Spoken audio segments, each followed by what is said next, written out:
Radio Clédou à Bamako et Koulikoro, 101.2 MHz.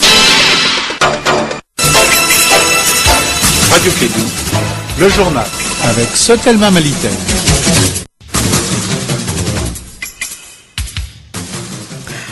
Merci de nous rejoindre sur la 101.2. Bienvenue dans ce 13h. Les titres. L'Union nationale des travailleurs du Mali, UNTM, compte aller en grève de 72 heures le 9, 10 et 11 janvier 2019 si leurs doléances, entre autres, la hausse de la grille salariale, le rallongement de l'âge de la retraite des fonctionnaires ne sont pas prises en compte par le gouvernement. 110 450 000 tonnes de céréales, c'est le bilan de la campagne agricole 2017-2018, un bilan jugé satisfaisant par les acteurs agricoles. Madagascar attend la proclamation des résultats provisoires du second tour de la présidentielle cet après-midi. Makor Ravalomanan, qui semble avoir perdu le match, compte déposer des requêtes auprès de la haute cour constitutionnelle. Bienvenue dans ce 13h.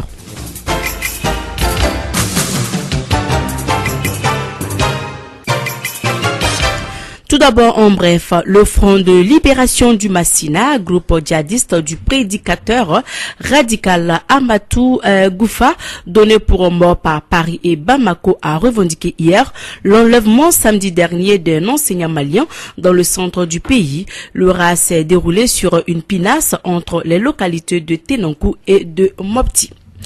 L'Union nationale des travailleurs du Mali prévoit une grève de 72 heures le 9, 10 et 11 janvier 2019.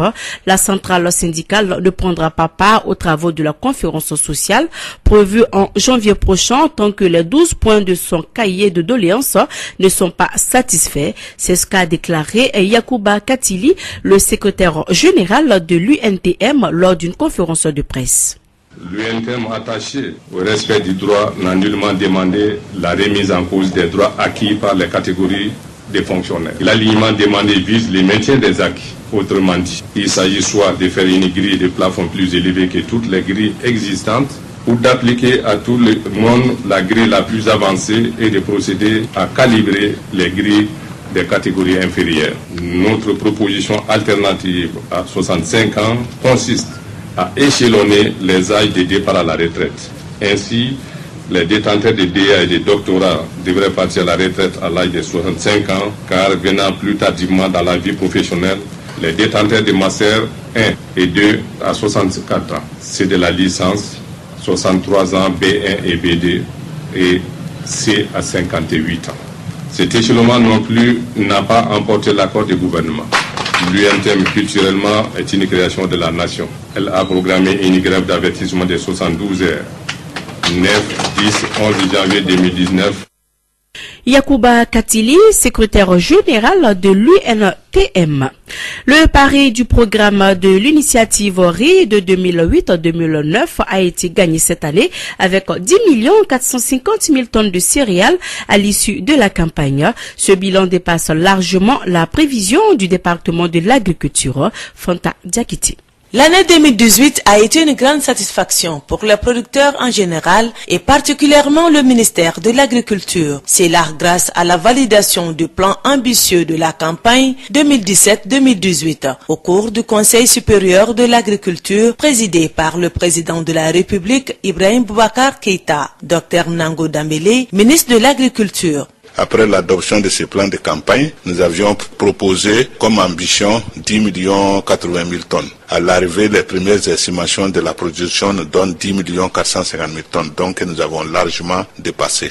Malgré le démarrage difficile de la pluviométrie, l'objectif de la campagne agricole a été largement dépassé. De plus, la subvention des intrants par le gouvernement en faveur des producteurs a aussi contribué en grande partie. Et c'est aussi le couronnement de tous les efforts fournis par le gouvernement du Mali depuis les 5 dernières années en termes de subventions à la fois des intrants, je vais parler des engrais et des semences, et ensuite des équipements agricoles, je vais parler des tracteurs et que nous avons diversifiés intensifié pour 2018 où il y a des motoculteurs, des motopompes que nous sommes en train de distribuer aux producteurs. Ainsi, à travers ce bilan de 10 450 000 tonnes de céréales, le département de l'agriculture vient de gagner le pari de l'initiative RI de 2008-2009. Dr Nango Dambélé, ministre de l'Agriculture. Et je voudrais aussi rappeler aux Maliens que cet objectif de produire 10 millions de tonnes date de la grande crise alimentaire de 2008-2009 au Mali, où le Mali a lancé le programme d'initiative RI. L'objectif c'était de produire 10 millions de tonnes. Dieu merci, c'est en 2018 que nous avons pu atteindre cet objectif. Il y a eu le suivi de la campagne, l'encadrement, la mise à disposition des engrais subventionnés, et avec l'appui, l'accompagnement surtout de mon collègue du ministère des Finances, qui nous a beaucoup appuyé et mettre les fonds nécessaires à notre disposition pour nous permettre de réaliser nos ambitions pour le Mali. Bien sûr, tout ça sous la conduite du Premier ministre et qui tombe carrément dans la vision du président qui veut faire du secteur agricole le moteur de développement du Mali, et je crois qu'il est en passe de réussir son pari. Un pari qui doit être maintenu pour les campagnes à venir. Le syndicat des professeurs de l'enseignement a tenu son deuxième congrès ordinaire. Plusieurs sujets étaient abordés. Le nouveau cahier des doléances basé sur l'amélioration des conditions de travail et la prise en charge par l'État du plan de carrière. À l'issue des travaux, un nouveau bureau a été mis en place avec comme secrétaire général Adama Fomba pour une durée de 3 ans. Ce bureau doit se pencher sur la situation des enseignants qui se trouvent dans les zones de conflit. Aujourd'hui, tous les efforts de ce pays sont consacrés à l'armée, à la paix. Mais à notre façon de voir, nous avons beau acheter les avions, nous avons beau acheter les bombes atomiques, et si nous n'avons pas une jeunesse mieux formée, ça ne nous servira absolument à rien. Pour nous, l'effort de l'État du Mali doit être consacré à l'éducation et du personnel enseignant pour un avenir meilleur. Raison pour laquelle nous avons choisi comme thème cette année la prospérité de l'enseignement. Les défis sont nombreux. En réalité, les défis sont nombreux parce que les enseignants du Mali aujourd'hui vivent dans des conditions difficiles. Et surtout, bien sûr, face à l'attitude du gouvernement, toujours de ne pas traiter les revendications des syndicats de l'éducation, et bien sûr à hauteur de souhait. Aujourd'hui, comment imaginez-vous que le corps enseignant n'a pas un décret portant plan de carrière? Comment comprenez-vous aujourd'hui que nous n'avons pas de prime de documentation ni de prime de logement? Donc les défis sont nombreux et nous serons mis en mission de nos camarades congressistes. Donc les recommandations, bien sûr, c'est les congressistes qui vont le faire. Et le bureau national, bien sûr, va s'atteler à mettre en exécution ces recommandations. La mairie de Ngabakoro droit à organiser une session de restitution des activités de l'équipe communale. La journée a été marquée par des débats, des contributions, mais surtout des pistes pour que la mairie puisse trouver des solutions à des conflits fonciers interminables. Le maire nous parle du litige concernant les équipements collectifs. Modibo Dambélé, maire de Ngabakoro. L'exercice là, c'est une obligation pour le conseil communal de voir chaque 6 mois, sinon chaque année, de rendre compte à cette population qui nous a fait confiance et de discuter dans tous les domaines, de voir si déjà à 2 ans du mandat, qu'est-ce qu'on a pu faire, les réalisations faites, qu'est-ce qu'on projette de faire, qu'est-ce qu'on n'a pas pu faire. Donc de prêter vraiment à cette population, leur demander de poser des questions de compréhension. Ce problème-là fait beaucoup de bruit. Depuis mon arrivée à la tête de cette commune, j'ai été confronté vraiment à ce problème. Il s'agit d'un équipement collectif que les gendarmes pensent que cette place-là les a été attribuée, mais verbalement, par le maire sortant. Il y a une superficie de 2 hectares. Et l'équipement collectif en question concerne 3 équipements. Un terrain de foot, un jardin d'enfants et un centre social. Bon, la population interprète comme elle veut. Il y a d'autres qui disent qu'effectivement, le maire a vendu, le maire ne veut pas que la brigade se réalise. Bon, il y avait trop de problèmes, donc il fallait donner la vraie information à cette population-là. L'ONG Afrian Mali vient d'outiller les jeunes sur le plaidoyer pour la santé de la reproduction au Mali. Les cercles, les régions, les communes et le district de Bamako sont concernés. On en parle avec Astan Diawara.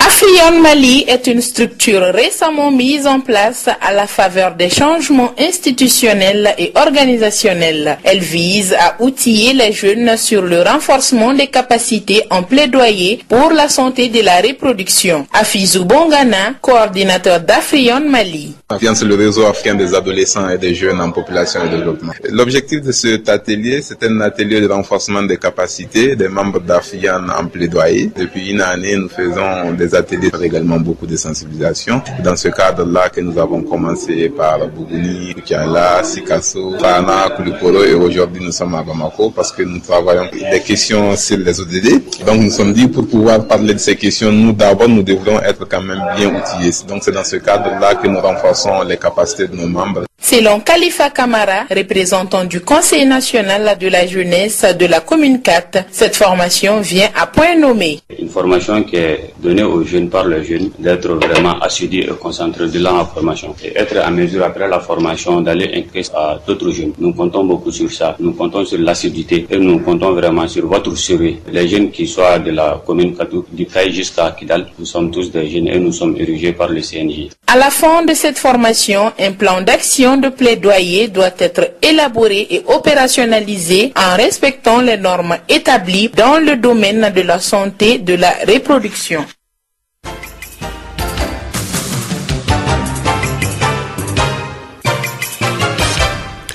L'actualité hors du Mali à présent, Madagascar attend la proclamation des résultats provisoires du second tour de la présidentielle qui devrait survenir cet après-midi. Maka Ravalomanan, qui semble avoir perdu le match, compte déposer des requêtes auprès de la haute cour constitutionnelle vendredi et samedi, comme le prévoit la loi. Si pour l'instant, Maka Ravalomanan utilise tous les recours légaux possibles pour contester le scrutin, ses partisans se donnent rendez-vous samedi dans le centre-ville de la capitale pour manifester leur mécontentement en rapport aux résultats provisoires du second tour de l'élection présidentielle. Au Sénégal, le dépôt des candidatures à la présidentielle est terminé. Près d'une vingtaine de dossiers ont été déposés. Le Conseil constitutionnel doit désormais les vérifier et publier la liste des candidats retenus au plus tard le 21 janvier, 35 jours avant le premier tour prévu le 24 février 2019. Dans cette course à la présidence, un seul candidat a l'air sûr de lui, Macky Sall. Il le dit et le répète, il est certain de gagner dès le premier tour.